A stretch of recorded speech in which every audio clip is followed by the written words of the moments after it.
Juan Caltzada kaleko lanak aste santuaren ostean hasiko dirala aipatu dabe Gernika Lumoko udaletik eta €1.000.000 baino gehiagoko inbertsioa izango dauela jakinarazi dabe.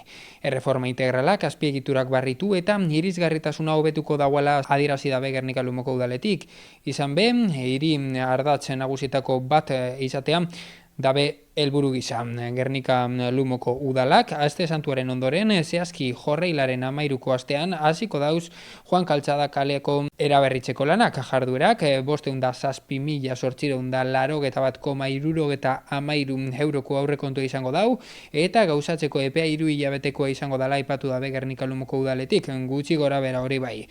Esku hartzea gurutze gorriaren eraikinaren eta barandiaran establezimenduaren arteko tartean egingo dela aipatu dabe, 255,39 metroko luzeragaz eta pasilekuaren zein gurutze gorriaren artean egindako hobekuntzari jarraipena emotea albideratuko dauela azaldu dabe Gernika Lumoko udaletik.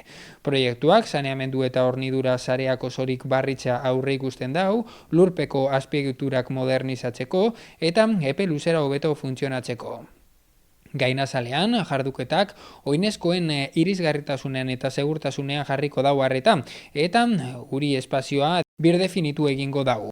Alkarren arteko bizikidetza orekatuagoa bultzatzeko. Gernika Lumoko alkateak Jose Maria Gorroñok azaldu dau ibilgailuen zirkulazioa eta oinezkoak garrantzitsuak direla, eta eskuartzearen helburua kale irisgarriago eta seguruago baterantzaurre egin nahi dabiela, oinezkoa herrian bultzatzen ari den hiri ereduaren ildotik.